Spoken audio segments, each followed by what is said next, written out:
بسم اللہ الرحمن الرحیم۔ وطر کی نماز کے بارے میں حدیث میں آپ صلی اللہ علیہ وسلم نے کیا فرمایا ہے اور وطر کی کتنی رکعت ہوتی ہیں،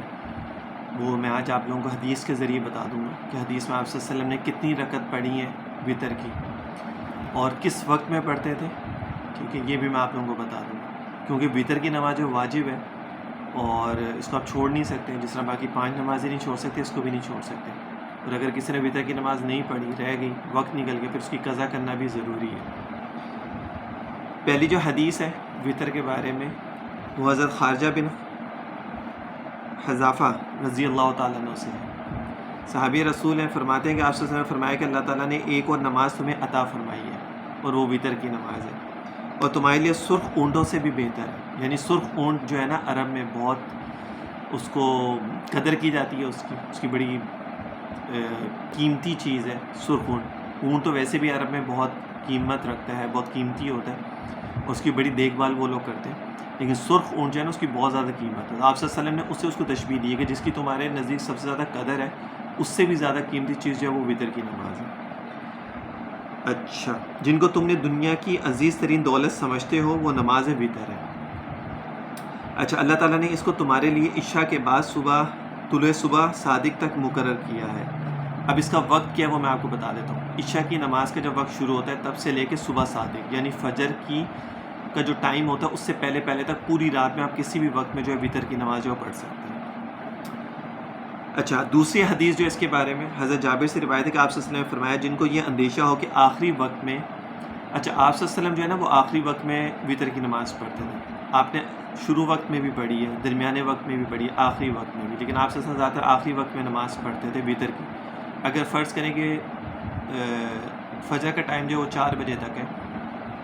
تو آپ صلی اللہ علیہ وسلم نے 3:30 بجے اس طرح قریب جو وقت ہوتا ہے اس وقت میں بھی آپ صلی اللہ علیہ وسلم نے وطر کی نماز پڑھی۔ تو جس انسان کو یہ شک ہو کہ میں عشاء کی نماز پڑھ کے سو جاؤں گا اور پھر میرے لیے تہجد میں اٹھنا مشکل ہوگا، تو پھر تو وہ وطر کی نماز جو ہے وہ عشاء کی نماز کے ساتھ ہی پڑھ لے۔ اور اگر جس شخص کی عادت ہو تہجد میں اٹھنے کی، تو پھر وہ وطر کی نماز تہجد کے ساتھ پڑھے، اس میں اس کی فضیلت بھی زیادہ ہے اور سنت پہ بھی عمل ہو جاتا ہے۔ اچھا، تیسری حدیث اس میں جو ہے وہ حضرت ابو سعید سے روایت ہے کہ آپ صلی اللہ علیہ وسلم نے فرمایا کہ جو شخص وطر سے سوتا رہ جائے، یعنی نیند کی وجہ سے اس کی نماز قضا ہوگی وطر کی،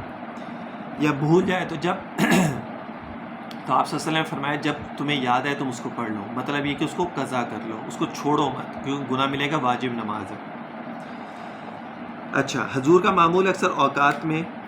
تھا کہ آپ وطر کو آخری شب میں، یعنی طلوع صبح صادق سے پہلے عطا فرماتے، اور بعض اوقات اول شب یعنی درمیانی شب میں عطا فرماتے، اور اس کے بعد تہجد کے لیے اٹھتے تو وطر کا اعادہ نہ فرماتے۔ بعض دفعہ آپ اول وقت میں پڑھ لیتے اور پھر آپ سو جاتے، اور پھر آپ جب تہجد کے لیے اٹھتے تو پھر آپ دوبارہ اس نماز کو نہیں پڑھتے۔ وطر ایک ہی دفعہ ہے، 2 دفعہ وطر کی نماز نہیں ہے۔ اس لیے حدیث کے الفاظ بھی ہیں لا وطرانی فی لیلۃ، لا وطرانی فی لیلۃ، یعنی 2 وطر جو ہیں وہ جمع نہیں ہو سکتے رات میں۔ شیخ ابن حمام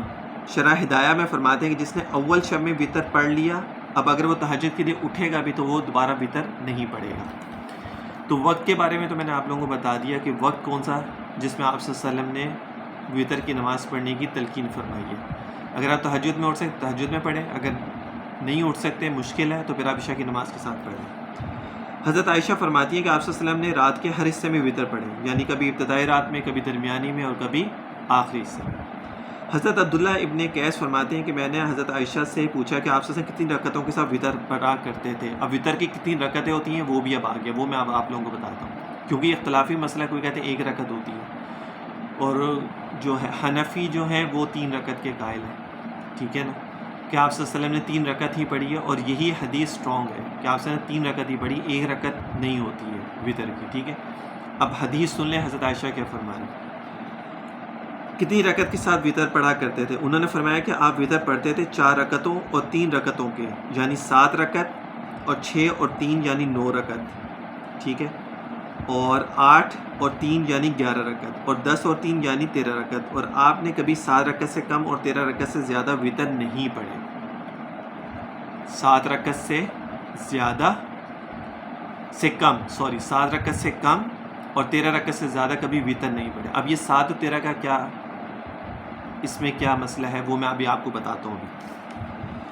اچھا فائدہ، اب اس حدیث میں ایکسپلینیشن اس حدیث کی میں تھوڑی سی آپ لوگوں کے ساتھ کر دیتا ہوں۔ بعض صحابہ تہجد وطر کے مجموعے کو وطر ہی کہا کرتے تھے، یہ بات ہے کہ وطر کی نماز اور تہجد کی نماز کو ایک ہی کاؤنٹ کیا کرتے تھے۔ تو حضرت عائشہ نے جو حضرت قیس کی جو روایت کو فرمایا ہے نا، وہ جو راوی اور جو کو روایت کریں حضرت قیس جو،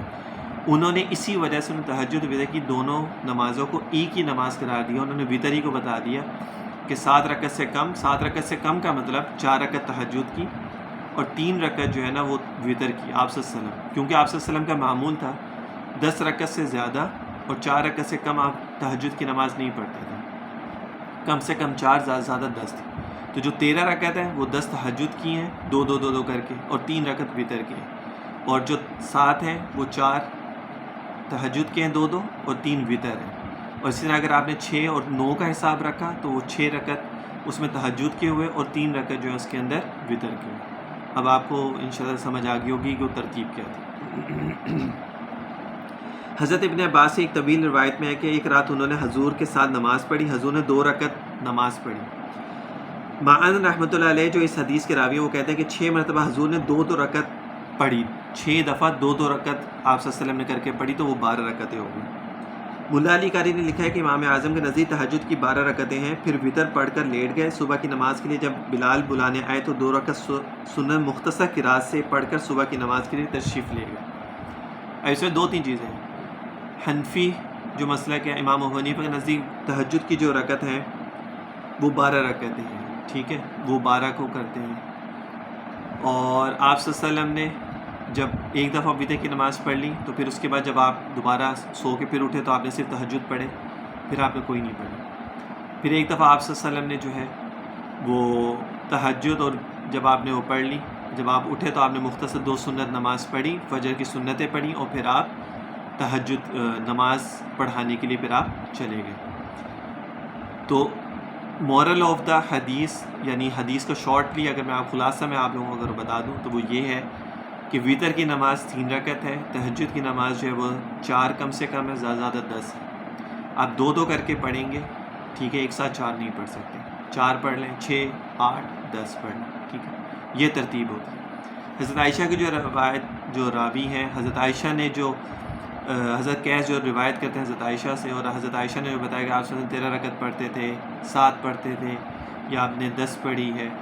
یا 13 یہ 7 پڑھی ہے، تو وہ وطر کے جو الفاظ اس میں آتے ہیں وہ وطر اور تہجد کو ایک ساتھ کاؤنٹ کرتے ہیں تو اس کو وطر ہی کہا جاتا ہے، یعنی تہجد کی نماز وطر کے ساتھ جب آپ ملاتے ہیں تو وہ ایک ہی کاؤنٹ ہوتا ہے، اس لیے انہوں نے بھی اس کو وطر ہی کہا، حالانکہ وہ تہجد الگ ہے اس میں اور وطر کی رکعت الگ ہے۔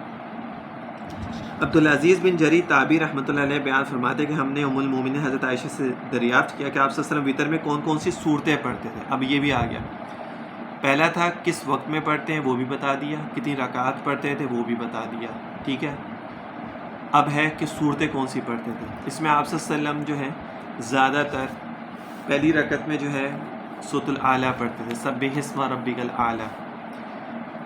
دوسری رکعت میں سورۃ الکافرون، اور تیسری رکعت میں جو ہے سورۃ الاخلاص قل هو اللہ احد پڑھتے ہیں، اور بعض دفعہ آپ صلی اللہ علیہ وسلم نے جو ہے سورۃ الفلق، سورۃ الناس بھی پڑھی ہے۔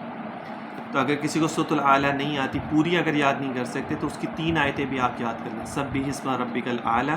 الذی خلق فسوی والذی قدر فہدی۔ اگر آپ پوری صورت یاد نہیں کر سکتے، حافظ نہیں ہے، تو 3 آیتیں بھی پڑھ لیں، کیونکہ کم سے کم 3 آیتیں چھوٹی جو آپ پڑھ سکتے ہیں نماز میں، اگر آپ وہ بھی پڑھ لیں گے تو انشاءاللہ تعالیٰ امید پوری ہے کہ سنت پہ عمل ہو جائے گا۔ آپ نے سورۃ الاعلیٰ کی آیتیں پڑھی اور دوسری رکعت میں سورۃ الکافرون تو سب کو آتی ہے، سورۃ اخلاص بھی سب کو آتی ہے، تو آپ کا ایک سنت پہ عمل ہو جائے گا۔ تو 3 چیزیں میں نے آج آپ لوگوں کو ویڈیو میں بتا دی وطر کے لحاظ سے، کس وقت میں پڑھتے تھے، کتنی رکعات پڑھتے تھے، اور کون سی صورتیں پڑھتے تھے۔ کوشش کیا کریں سنت کے مطابق نمازوں کو پڑھا کریں اور سنت کے مطابق اپنی زندگیوں کو اپنائیں، تو بہت ساری مشکلات جو زندگی سے دور ہو جاتی ہیں۔ صلی اللہ علیہ وسلم تسلیما کثیرا کثیرا۔